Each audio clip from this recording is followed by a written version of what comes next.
She wasn't supposed to be the bride. And yet, when he finally looked at her, it felt like he had been waiting. Lily Carter stood at the end of the aisle, her fingers trembling around a bouquet that didn't belong to her, in a dress that had never been meant for her, in a life that had been decided in less than 24 hours. The music swelled softly through the marble hall. Guests whispered behind polite smiles. And somewhere near the altar, Alexander Hayes waited, still, composed, distant, as if none of this mattered. As if the woman walking toward him was just another detail in a contract he had already signed. Her sister's name was still printed on the program, her sister's future stitched into every thread of the gown.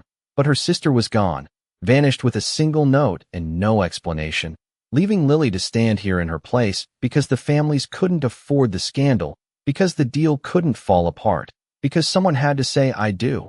She took one step forward, then another, her heels echoing too loudly in the silence she felt pressing against her chest, and for a moment she wondered if he knew, if he had been told, if he would look up and stop everything, call it off, send her away before this lie became permanent. But he didn't move, not even when she reached him, not even when their eyes finally met. His gaze was steady, unreadable, dark in a way that didn't feel cold, just controlled, like something powerful held tightly beneath the surface. And then, just for a second too long, he looked at her, not through her, not past her, but at her, and something in that look made her breath catch, as if he was seeing more than he should, as if he already knew the truth she was trying so hard to hold together. The officiant spoke, voices blurred, time folded in on itself, and Lily barely heard the vows she was repeating, her voice soft but clear, each word tying her tighter to a stranger whose presence felt far too real. When it was his turn, Alexander didn't hesitate, didn't falter, his tone low and even, but there was a quiet weight in it, something that settled deep in her chest without permission.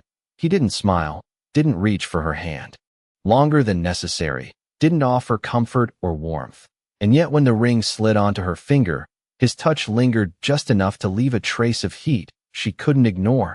"I do," he said, and it sounded less like a promise and more like a decision already made long before she stepped into this place.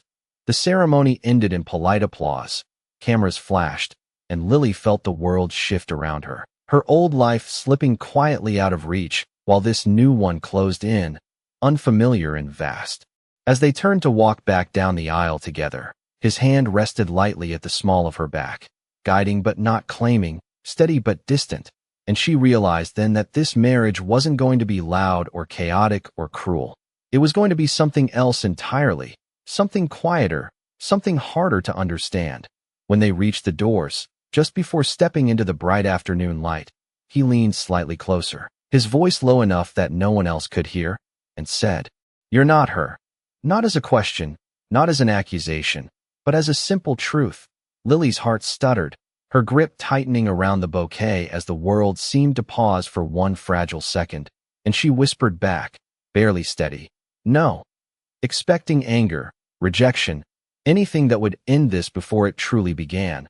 But he only looked at her again, that same unreadable gaze, calm, deliberate, almost certain, and after a quiet beat, he opened the door and said nothing at all, as if the truth had changed nothing, as if he had already decided she would stay. The drive to the Hayes estate was quiet, the kind of silence that did not feel empty but controlled, like every word had to be chosen carefully or not spoken at all. And Lily sat beside Alexander with her hands folded in her lap, her fingers still brushing against the unfamiliar weight of the ring, as if she needed to remind herself it was real, that this was real. While outside the window, the city slowly faded into long stretches of private roads and tall iron gates that opened without a sound. As their car approached, revealing a house that did not look like a home, but something far larger, colder, built from glass and stone, that reflected the pale afternoon light. When the car stopped, a staff member opened her door before she could reach for the handle, and for a brief second she hesitated, unsure where to step, unsure who she was supposed to be in this place. But Alexander had already walked ahead, his pace steady, not once turning back to see if she followed, and that told her everything she needed to know about how this marriage would begin. Inside, the air felt cooler, quieter, every surface polished, every Detail perfect, yet nothing felt lived in, nothing felt warm, and Lily's footsteps echoed softly as she tried to keep up with him, her eyes catching small details like a piano untouched in the corner, a glass of water left half full on a table, signs of life that felt paused rather than present. He stopped only once, near the base of a wide staircase, and turned slightly toward her, his expression the same as before, calm, unreadable, but his eyes sharper now, more focused, as if he was measuring something she could not see. "There are a few rules," he said, his voice low and even, not harsh but firm enough that it settled in her chest. "You will have your own space. You are free to leave the house, but inform the staff. Do not speak to the press. And do not create problems for my family." Lily nodded quickly, her voice soft when she answered, "I understand," though she was not sure she fully did, and for a moment she thought that was all he would say, that he would leave her there with nothing but silence and distance. But then he added, after a brief pause, "And do not fall for me." The words spoken without emotion, almost like a line repeated too many times to carry weight. Yet somehow they lingered longer than anything else he had said. Lily blinked, caught off guard, her lips parting slightly before she managed to quiet, "I will not," even though something about the way he said it made it feel less like a warning and more like a boundary he needed for himself. He held her gaze for 1 second longer, then turned and walked away, leaving her standing alone in a house that now belonged to her in name, but not in feeling. Later that evening, after being shown to a room larger than anything she had ever lived in, Lily stood by the window, looking out at the long stretch of dark lawn beyond the glass, her reflection faint against the night as she lifted her hand again, staring at the ring that felt both heavy and strangely warm, and she whispered to herself, almost like a promise she was trying to believe, "This is just temporary." But downstairs, somewhere deep in the quiet of the house, she could hear the faint sound of footsteps pacing slowly, back and forth, as if someone else could not find rest either, and for reasons she could not explain, she knew it was him. The first night stretched longer than Lily expected, the silence of the house settling into something almost alive, and sometime past midnight, when sleep refused to come, she slipped out of her room, barefoot against the cold floor, following the faint sound she had heard earlier, a slow, uneven rhythm that echoed softly through the halls. She told herself she should turn back, that this was not her place to wander, not her life to question, but something quiet inside her kept pulling her forward, step by step, until the sound grew clearer, sharper, like someone pacing in a space that did not allow rest. The hallway lights were dim, casting long shadows along the walls, and when she reached the end, she noticed a door slightly open, a thin line of warm light spilling into the darkness, and for a moment she hesitated again, her hand hovering near the doorframe, her breath caught between staying and leaving. Then the sound stopped. The sudden stillness made her chest tighten, and before she could step away, his voice came from inside, low and controlled. "If you are going to stand there, at least come in." And the calm in his tone made it clear he had known she was there for longer than she thought. Lily pushed the door open slowly, her fingers brushing the edge as she stepped inside, her eyes adjusting to the softer light of the room, and what she saw was not what she expected. It was not an office or a bedroom, but something quieter, more personal, a space that felt untouched by the perfection of the rest of the house, with a single lamp glowing beside a worn leather chair and a piano standing near the window, its lid slightly open as if it had been used not long ago. Alexander stood near the far wall, his back to her at first, one hand resting against the surface as if grounding himself, his shoulders tense in a way she had not seen before, and when he turned, his expression was still composed, but something in his eyes was different, less distant, more exposed, like a moment he had not meant to share. "You should be asleep," he said, not harshly, but with a quiet edge that suggested he did not like being seen like this. Lily swallowed softly, her voice careful. "I could not sleep." And for a second neither of them moved, the air between them filled with something unspoken, something fragile. Her gaze shifted slightly, landing on the piano, then back to him, and she asked, almost without thinking, "Was that you?"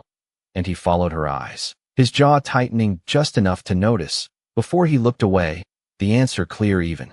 Without words, she took a small step further into the room, not too close, just enough to soften the distance, and said gently. It sounded restless, and that word seemed to settle somewhere deeper than she intended, because he let out a slow breath, his control slipping just slightly as he replied, "Some nights are." His voice quieter now, less guarded.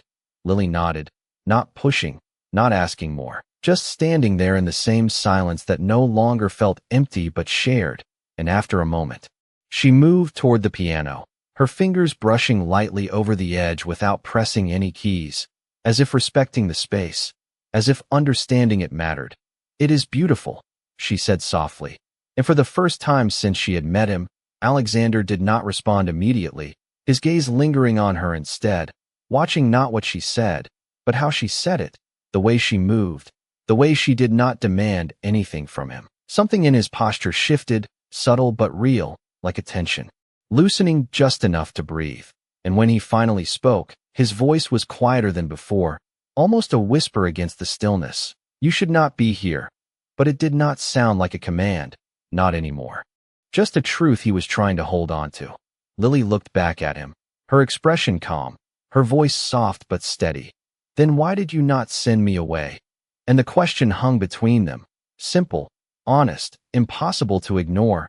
Alexander did not answer, but the silence that followed felt heavier than anything he could have said, and in that silence, Lily realized something had changed, something small but real, because for the first time since the wedding, he was not looking through her, he was looking at her, as if seeing her was no longer something he could avoid. Morning came slowly, soft light slipping through the tall windows as if the house itself was still deciding whether to wake. And Lily stood in the kitchen earlier than she needed to, her hands wrapped around a warm mug she had not taken a sip from, her mind replaying the quiet tension from the night before, the way his voice had lowered, the way his silence had felt less distant and more careful. She did not expect to see him again so soon, but when she turned slightly at the faint sound of footsteps behind her, Alexander was already there, dressed in a crisp shirt, his presence composed again, every trace of last night hidden beneath control, as if that moment had never existed. For a second, neither of them spoke, the air filled with something unspoken, until he reached for a glass, pouring water with steady hands that betrayed nothing. And Lily realized that whatever she had seen in him before had been something he did not allow in daylight. "You are awake early," he said, his tone neutral, not cold, not warm, just measured, and she nodded softly. "I could not sleep much," choosing her words carefully, unsure how much of the truth she was allowed to share.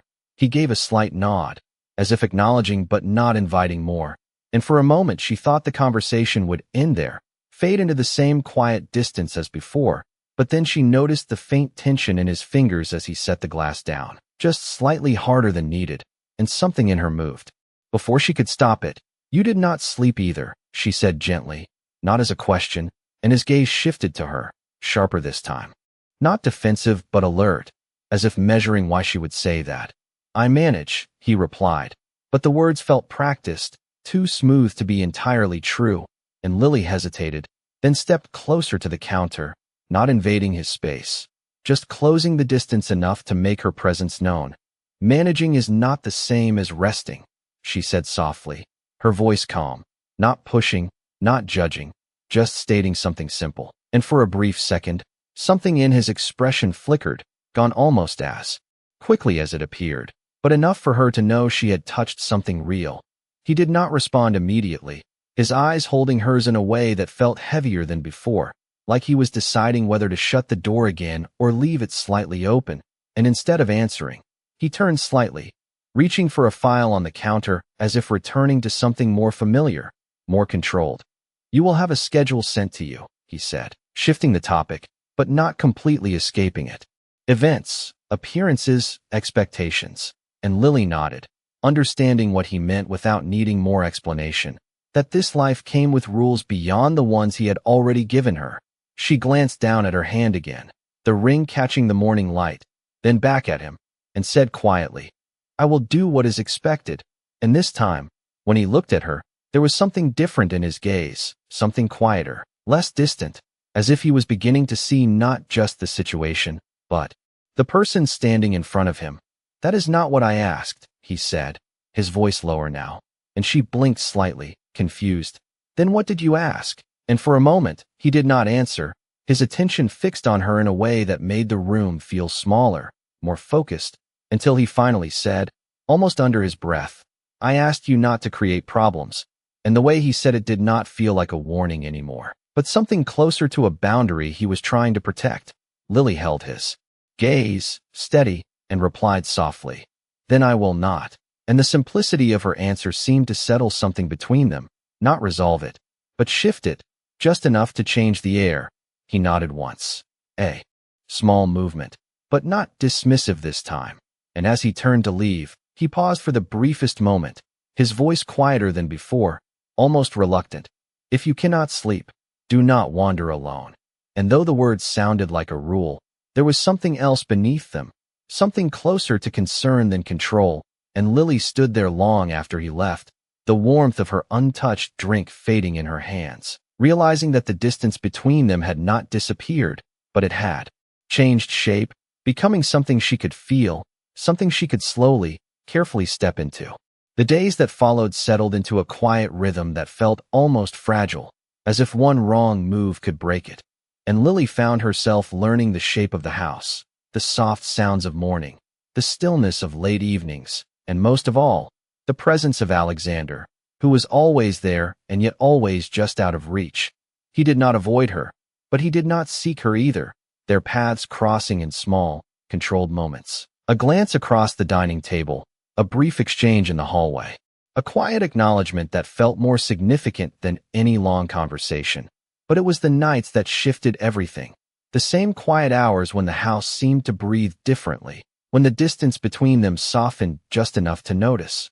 One evening, as rain tapped gently against the tall windows, Lily found herself drawn again to the room at the end of the hall, not by sound this time, but by something quieter, a pull she could not explain, and when she reached the door, it was already slightly open, the warm light inside spilling into the dark like an invitation he did not realize he was giving. She stepped in slowly, her presence gentle, careful not to disturb, and this time he did not tell her to leave. Alexander was seated at the piano, his posture composed but his hands resting still on the keys, as if he had paused in the middle of something he could not finish. And when he noticed her reflection in the polished surface, he did not turn right away, his voice low, almost distant. "You did not listen." And Lily moved a little closer, her steps quiet against the floor. "You did not tell me not to come back," she replied softly, and for a moment, there was only the sound of rain filling the space between them. He exhaled slowly, a faint sign of something slipping beneath his control, and then his fingers pressed lightly against the keys, a single note breaking the silence, followed by another, the melody slow, unfinished, like a thought he was still trying to understand. Lily stood beside the piano, not too close, her gaze lowered to his hands, the way they moved with precision but carried something deeper, something restrained, and without thinking, she reached out, her fingers brushing lightly against the edge of the piano, close enough to feel the vibration of the notes but not touching him. The air shifted, subtle but real, and Alexander's hands stilled for a fraction of a second before continuing. But this time, the melody changed, softer, less guarded. "You should not be here," he said again, but his voice lacked the firmness from before. And Lily lifted her eyes to him, her expression calm, steady. "Then stop playing," she said gently, and the words lingered between them, simple but impossible, because they both knew he would not. His hand slowed, the final note fading into the quiet, and when he finally turned to face her, the distance between them felt smaller than it had ever been, the space charged with something unspoken. She had not realized how close she had stepped until she noticed the way his gaze dropped briefly to her hand, still resting near his, the warmth between them almost tangible without a single touch. "You do not understand what you are doing," he said quietly, and there was something in his tone that felt less like a warning and more like a truth he was trying to hold on to. And Lily shook her head slightly, her voice soft but certain. "Then tell me." And for a moment, everything seemed to pause.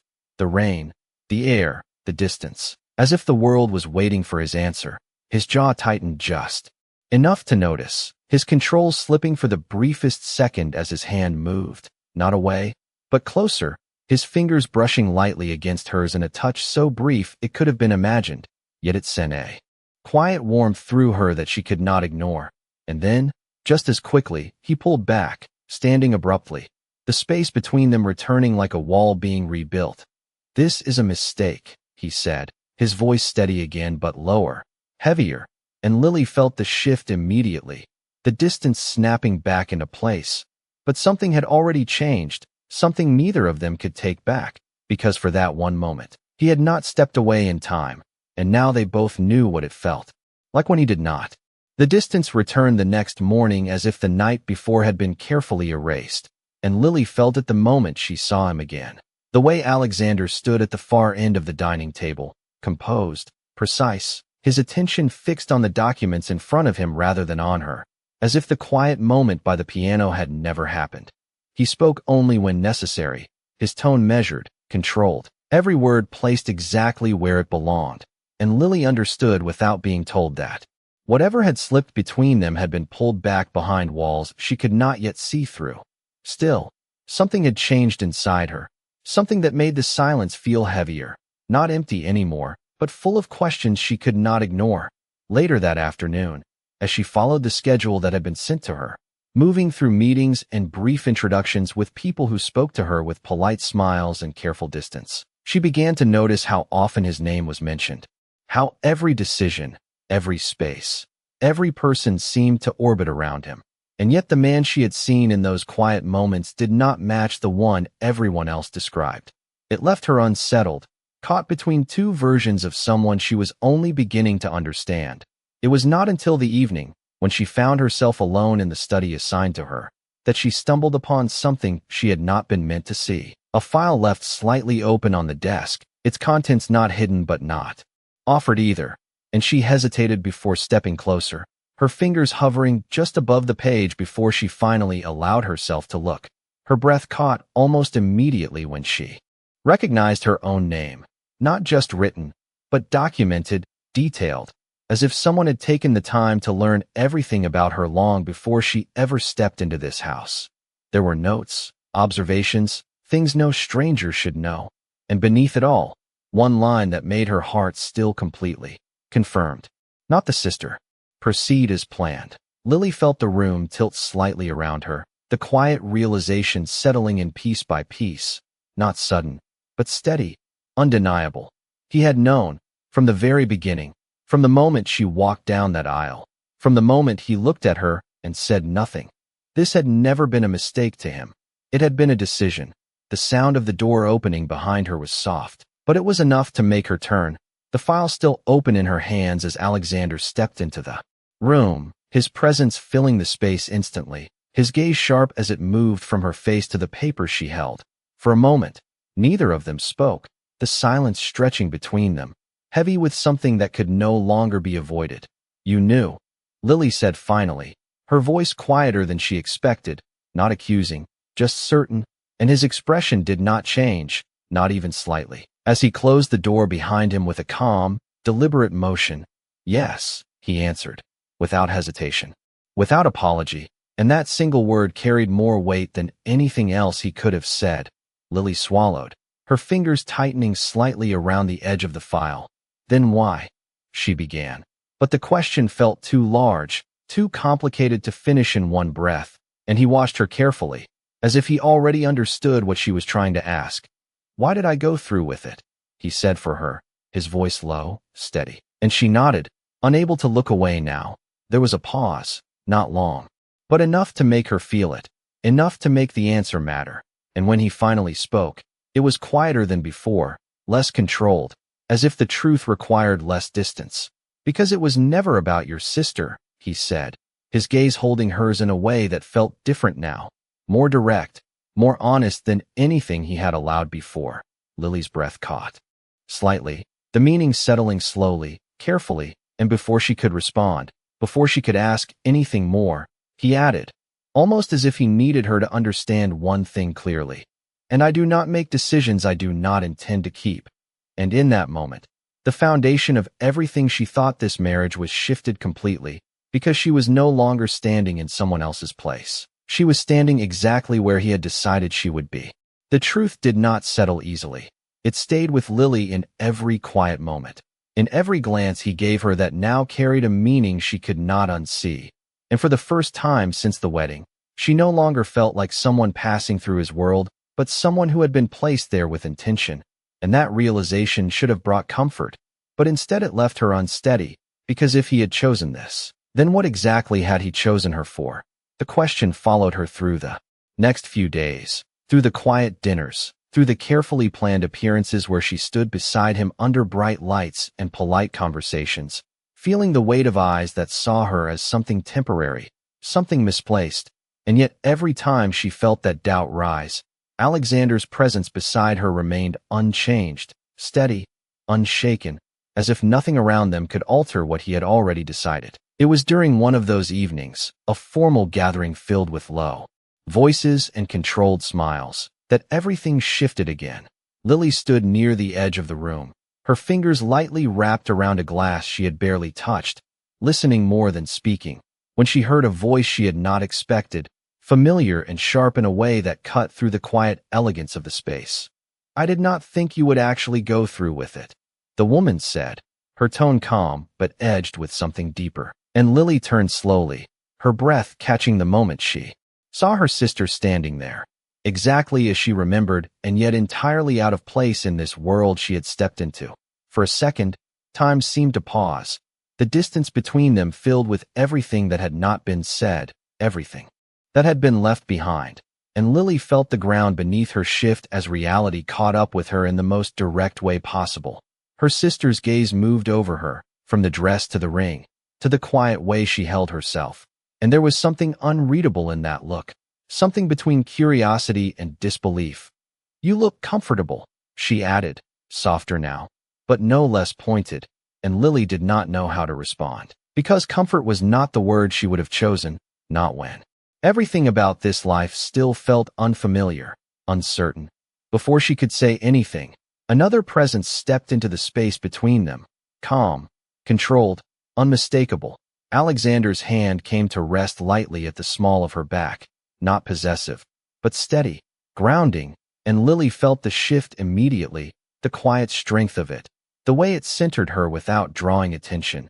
"You were not expected," he said, his voice even, directed at her sister without hesitation, without warmth, and the difference in his tone did not go unnoticed. Her sister's expression changed slightly, a flicker of something sharper passing through her eyes as she looked at him, then back at Lily, and for a moment, the tension between all three of them felt impossible to ignore. "I came to fix what was clearly a mistake," she replied, her voice steady, confident, as if nothing had changed, as if everything could still be returned to the way it was meant to be.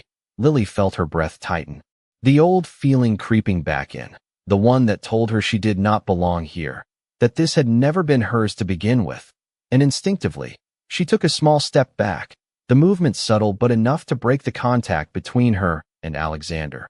For a brief second, he did not move, his hand lingering where it had been, the absence of her presence registering in a way he did not hide completely. And then his gaze shifted to her, sharp, searching, as if measuring something that mattered. More than the conversation itself. Her sister noticed it too, the way his attention moved, the way it stayed, and something in her expression hardened, just slightly. "You should not make decisions you cannot undo," she said, this time to him, her voice lower, more deliberate, and the room seemed to quiet around them, the air tightening with expectation. Lily lowered her gaze, her fingers tightening around the glass as the weight of the moment pressed in, and for the first time since learning the truth, she felt the urge to step away completely, to remove herself from something that no longer felt safe to stand in. But before she could move again, before she could say anything, Alexander spoke, his voice calm, firm, leaving no space for doubt. "There is nothing to fix," and though the words were directed outward, the way he said them felt like they were meant for her as well, anchoring her in place even as everything around her threatened to pull her away.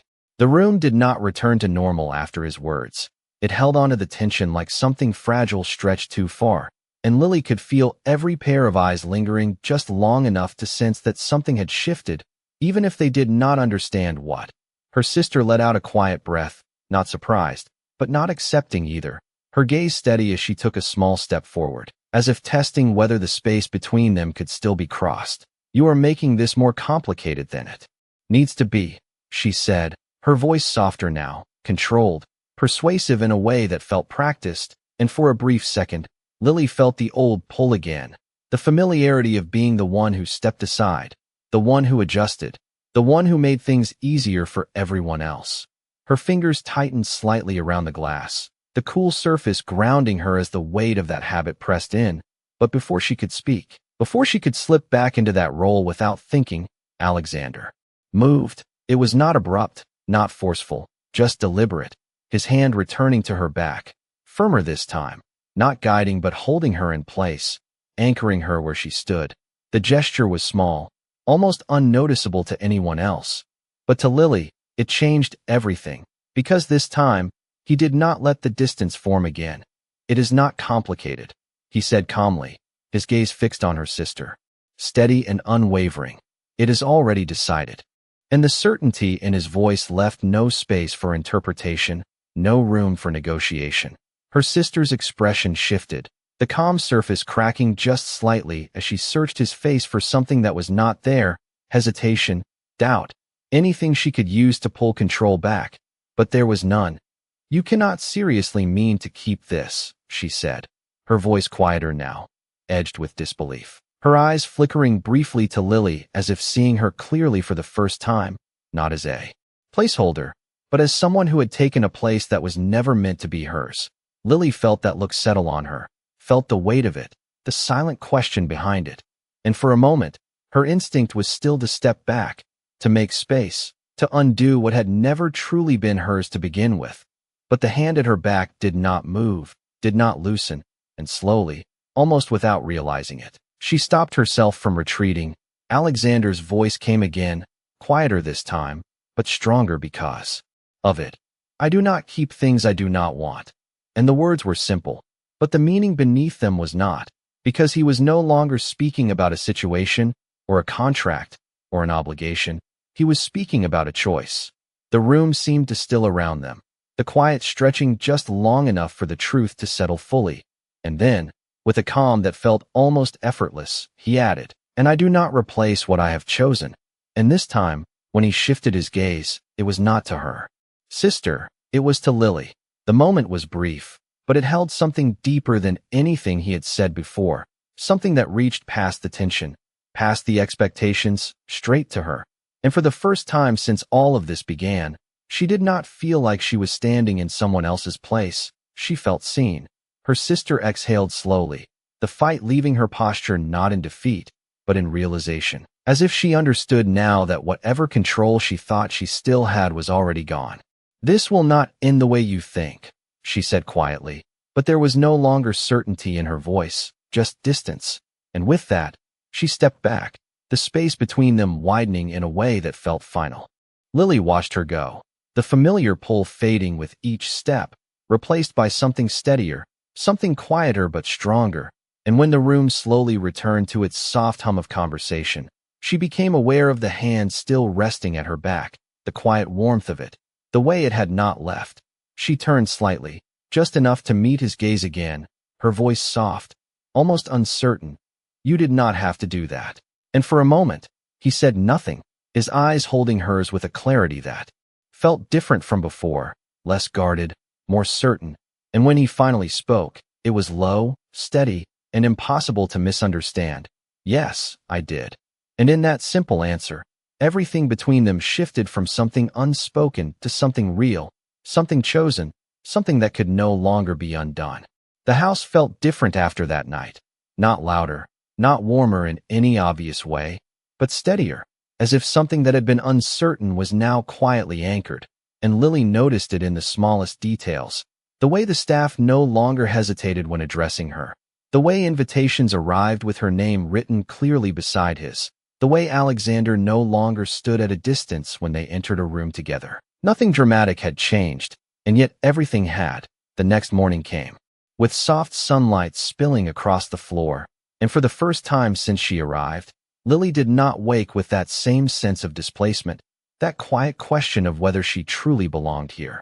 She moved through the hallway slowly, her steps unhurried, until she found herself once again near the room at the end of the hall. The door slightly open as it had been before, the familiar line of warm light waiting. This time, she did not hesitate.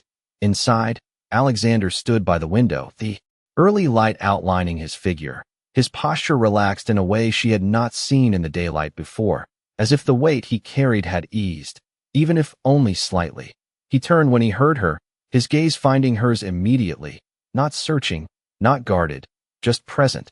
For a moment, neither of them spoke, the quiet between them no longer uncomfortable, but something shared, something understood without needing words. Lily stepped further into the room, her eyes drifting briefly to the piano before returning to him, and she noticed how the space felt less like something hidden now, and more like something he allowed her to see. "You are awake early," he said, his voice calm, but softer than it had ever been, and she nodded slightly, a faint smile touching her lips. "I think I am starting to sleep better." And there was a simple truth in that, something that reached deeper than the words themselves. He watched her for a moment longer, then moved closer, not closing the distance all at once, but enough that the space between them felt intentional rather than accidental. "That is good," he said quietly, and the way he said it carried something more than acknowledgement, something closer to relief. Lily lowered her gaze briefly, her fingers brushing lightly against the ring on her hand, the familiar weight of it no longer feeling like something borrowed, but something that had become hers in a way she had not expected. "You said you do not keep things you do not want," she said softly, lifting her eyes back to his, her voice steady but carrying a quiet vulnerability. "Does that include me?" And the question lingered between them, simple, direct, impossible to avoid. Alexander did not answer immediately, but this time, the silence did not feel like distance. It felt like something being chosen carefully, something that mattered enough to say right. He stepped closer, closing the remaining space between them, his gaze steady, clear, and when he spoke, his voice was low,